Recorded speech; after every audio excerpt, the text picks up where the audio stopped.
Detox நேயர்களுக்கு வணக்கம். தாவேகா உடைய ஆட்சி ரொம்ப ஸ்மூத்தாக நடந்துக்கிட்டு இருக்கு அப்படின்னு இங்கே நம்ம பார்க்குறோம் அப்படின்னா, நமக்கு அறியாத விஷயங்கள் சில பல உள்ள நடக்குது அப்படின்னு தான் நம்ம பார்க்கணும். தாவேகாவுக்கு ஆதரவு தெரிவித்து ரொம்ப ஸ்மூத்தாக கிட்டத்தட்ட ஒரு 1.5 மாதம் கிட்ட என்ன பண்ணிட்டாரு, ஆட்சி நடத்திட்டு வந்துட்டார் விஜய் அவர்கள். இதுக்கப்புறம் ஒவ்வொரு ஆதரவு தருகிற கட்சிகளும், கூட்டணியில் இருக்கிற கட்சிகளும் கொஞ்சம் கொஞ்சமாக விஜய் அவர்களை நெருக்கிட்டு வராங்களோ அப்படின்ற ஒரு சந்தேகமும் பல கேள்விகளும் இங்கே நம்ம எழுப்ப வேண்டிய ஒரு விஷயத்தில் தான் இருக்கிறோம்.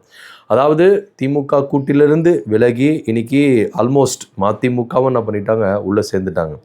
ஆனாலும் 2 எம்எல்ஏக்கள் வைத்திருக்கிற விடுதலை சிறுத்தைகள் அவங்க தீர்மானிக்கிற இடத்துல தான்ப்பா இன்றைக்கி தாவேகா ஆட்சி இருக்குது அப்படின்றது தான் இங்கே நிதர்சனமான உண்மையாக இருக்குது. இது யாராலும் மறுக்க முடியாது அப்படின்றத இங்கே பார்க்கணும்.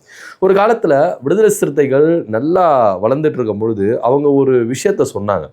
இது திமுக ஆட்சி இருக்கிற வரைக்கும் செயல்படுத்த முடியல அப்படின்னு சொன்னால் அது கிடையவே கிடையாது. அப்போவும் திமுகவுக்கு விடுதலை சிறுத்தைகள் அப்படின்றது எந்த அளவுக்கு இம்பார்ட்டண்ட்டாக இருந்தது அப்படின்றதுல எந்த வித மாற்று கருத்து இல்லை. ஒரு டைமில் இதே விடுதலை சிறுத்தைகள் சொன்னாங்க, விடுதலை சிறுத்தைகள் இல்லாமல் தமிழ்நாட்டில் ஆட்சி அமைக்க முடியாது. ஸோ இங்கே ஆட்சி கட்டில் யாரை உட்கார வைக்கணும் அப்படின்ற தீர்மானிக்கிற இடத்துல விடுதலை சிறுத்தைகள் இருக்கும் அப்படின்னு திருமாவளவன் அவர்கள் ரொம்ப தெளிவாக சொன்னார். இப்போது அதை செஞ்சியும் காட்டியிருக்கிறாரு அப்படின்றது தான் இங்கே நம்ம ஏற்றுக்கொள்ள வேண்டிய ஒரு விஷயமா இருக்குது. இடதுசாரிகள், காங்கிரஸ், ஐயுமல் போன்ற கட்சிகள் எல்லாமே இங்கே அவருக்கு ஆதரவு கொடுத்தாங்களும் விடுதலை சிறுத்தைகள் அந்த தீர்மானத்தில் இருக்கிறாங்க. ஏன்னா இன்னைக்கு ஆட்சி அதிகாரத்தில் பங்கு பெற்றிருக்கிறாங்க, ஆதரவு தெரிவிச்சிருக்கிறாங்க. ஐயுமலும் ஆட்சி அதிகாரத்தில் பெற்றிருக்காங்க. இடதுசாரிகள் எடுக்கிற முடிவு தான் எங்கள் முடிவு அப்படின்னு ஒத்த கருத்தோட திமுக கூட்டிலிருந்து விலகி தாவேகாவுக்கு ஆதரவு கொடுத்த விடுதலை சிறுத்தைகள் இன்னைக்கு ஆட்சி அதிகாரத்தில் இடம்பெற்றிருக்கிற விடுதலை சிறுத்தைகள் நாளைக்கு ஆதரவை திரும்ப பெற்றாலும் தாவேகா ஆட்சி தள்ளாடும் அப்படின்ற ஒரு ரேஞ்சில் தான் இன்னைக்கு அவங்களுடைய ஸ்ட்ராங்கான ஒரு இடத்துல விடுதலை சிறுத்தைகள் இருக்குது அப்படின்னு சொல்லப்படுது. ஸோ இந்த ஒரு சிச்சுவேஷனை விடுதலை சிறுத்தைகள் பயன்படுத்தி விஜய்க்கு எந்த அளவுக்கு ஒரு நெருக்கடி கொடுத்துட்டு வராங்க அப்படின்றது தான் இங்கே பார்க்கணும். திரைமறைவில் இந்த மாதிரி விஷயங்கள்லாம் நடக்குது அப்படின்றது தான் இன்னைக்கு ரொம்பவே நம்ம சுவாரஸ்யமாக பார்க்க வேண்டிய ஒரு விஷயமா இருக்குது.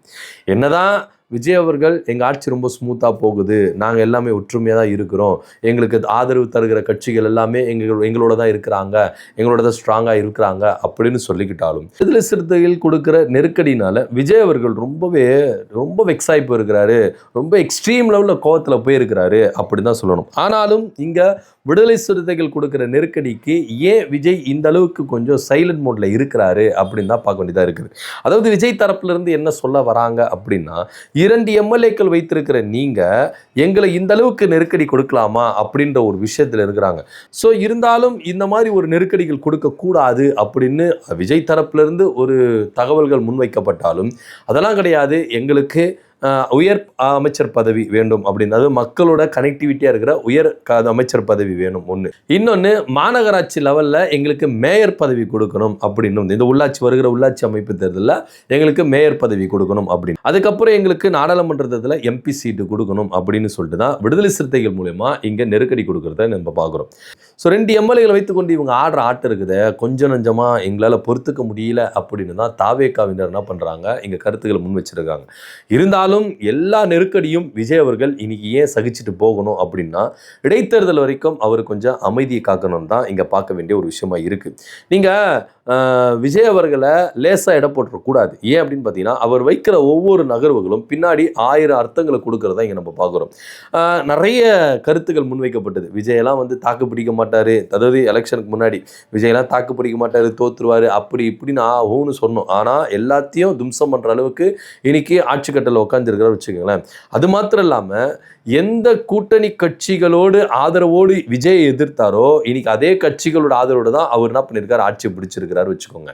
இது ஒரு புறம் இருந்தாலும் இந்த கூட்டணி கட்சிகள்லாம் விலகிறவாங்கப்பா, அவங்க கூடலாம் இருக்க மாட்டாங்க, விலகிடுவாங்க அப்படின்னு தான் பேசப்படும். ஆனால் இது வரைக்கும் விஜய் அவர்கள் செய்கிற எல்லா தவறுகளையும் சகித்து கொண்டு தான் இன்னைக்கு அவங்களுக்கு ஆதரவு தெரிவிச்சாங்க. அது கம்யூனிஸ்டாக இருக்கட்டும், ஐயுமலாக இருக்கட்டும், விசிகாவாக இருக்கட்டும், எல்லாருமே விஜய் கொடுக்குற எல்லா அவல நிலைகளையும் எல்லா தவறுகளையும் சகித்து கொண்டு தான் இன்னைக்கு அந்த ஆதரவு அப்படின்ற ஒரு நிலைப்பாட்டில் இருக்கிறாங்க. இவங்க நினைச்சா வெளியே வந்துடலாம், ஏன் வரமாட்டேங்கிறாங்க அப்படின்ற கேள்வி இருக்குல்ல. இப்போ நீங்கள் கவர்னர் ஆட்சி வந்துடக்கூடாது அப்படின்றதுக்காக தான் நீங்கள் என்ன பண்ணீங்க, ஆதரவு அப்படின்ற நிலைப்பாட்டில் இருந்தீங்க. ஆனால் அங்கே போயிட்டு ஆதரவு கொடுத்ததுக்கப்புறம் என்னென்ன குற்றச்சாட்டுகள் விமர்சனங்கள் முன்வைத்தீங்க அப்படின்றது எல்லாத்தையும் நீங்கள் எடுத்து பாருங்கள்.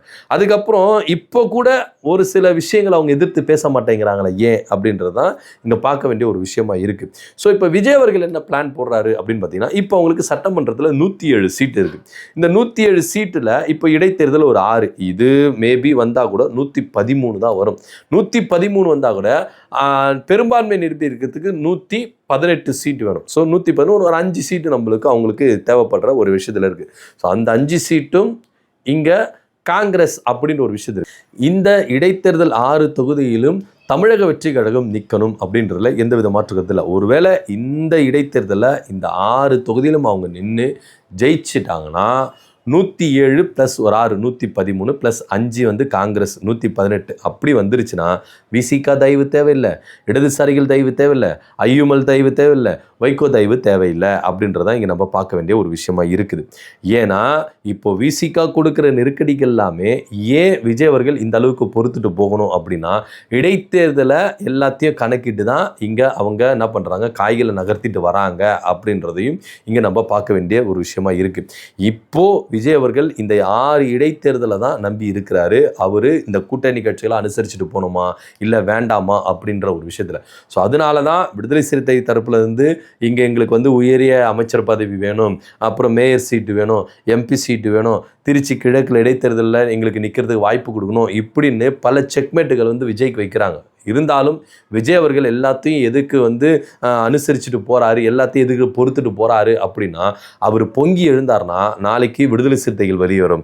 விடுதலை சிறுத்தைகள் வரும் பட்சத்தில் இடதுசாரிகள் வெளியே போகும். ஸோ இப்படியா இந்த ஆட்சி கவிழ்றதுக்கான வாய்ப்புகள் இருக்குது. நம்பிக்கையில்லா தீர்மானம் கொண்டு வந்தால் இந்த ஆட்சி மேலே நம்பிக்கை இல்லை அப்படின்னு சொல்லிட்டு ஆட்சியை கவிழ்றதுக்கான வாய்ப்புகள் இருக்குது. ஸோ விஜய் அவர்கள் இதை நாசுக்காக தான்ப்பா நம்ம பயன்படுத்தணும், இதை எப்படி கையாளணும் அப்படின்றது எனக்கு தெரியும். ஸோ அதனால் நிர்வாகிகள் பொங்க வேண்டாம், கொஞ்சம் அமைதியாக இருங்க அப்படின்னு சொல்லிட்டு தான் என்ன பண்ணியிருக்கிறாங்க விஜய் அவர்கள் இப்போது என்ன பண்ணியிருக்காரு, அமைதியாக இருக்குது. இருந்தாலும் நீங்கள் கொடுக்குற லிஸ்ட்டு எல்லாத்தையும், நீங்கள் கொடுக்குற நெருக்கடி எல்லாத்தையும் எல்லா டைமும் இந்த விஜய் பொறுத்துட்டு போவான் அப்படின்னா நினைக்காதீங்க. திரும்பி நான் அடிக்க ஆரம்பித்தேன்னா நீங்கள் வேண்டாம் அப்படின்ற ஒரு ரேஞ்சில் தான் விஜய் அவர்கள் பொங்கி எழுறதுக்கும் தயாராக இருக்கிறாராம்பா அப்படின்ற ஒரு செய்தி தான் இங்கே பார்க்க வேண்டிய ஒரு விஷயமா இருக்குது. ஸோ எப்படி இருந்தாலும் விடுதலை சிறுத்தைகள் இங்கே 2 எம்எல்ஏ சீட்டை வச்சுக்கிட்டு இந்த ஆட்சியை தாக்கி பிடிக்கிறாங்க அப்படின்றதுல எந்தவித மாற்று கருத்து இல்லை. கூடுதலாக அவர் விஜய் அவர்களுக்கு பல நெருக்கடிகளை கொடுத்துட்டு வராங்களாம். மேயர் பதவி அப்படின்ற ஒரு விஷயம், இந்த மேயர் பதவின்றது விடுதலை சிறுத்தைகள் திமுகவில் இருக்கும்போதே கேட்டாங்க, அங்கே மறுக்கப்பட்டது. இப்போது தாவேக்காவில் மேயர் பதவி வேணும் அப்படின்னு சொல்லிட்டு ரொம்ப அடம்பிடிக்கிறதாக ஒரு தகவல் இருக்குது. குறிப்பாக சென்னையில் அது விடுதலை சிறுத்தைகள் குறி வைத்திருக்கிறாங்க அப்படின்னு பேசப்படுது. ஸோ விடுதலை சிறுத்தைகள் தொடர்ந்து லிஸ்ட்டு பை பெருசாக நீண்டுகிட்டே இருக்க அப்படின்ற ரேஞ்சுக்கு தாவேக்காவில் ஒரு நெருக்கடி வச்சுருக்கிறாங்க. இதை விஜய் எப்படி கையாள போகிறார்? இடைத்தேர்தலுக்கு அப்புறம் விஜயனுடைய சுயரூப ஆட்டத்தை நீங்கள் எல்லாரும் பார்ப்பீங்க அப்படின்னு தான் பார்க்க வேண்டிய ஒரு விஷயமா இருக்குது. இதை பற்றியோட கருத்தை நம்ம கமெண்ட் பண்ணுங்கள். நன்றி, வணக்கம்.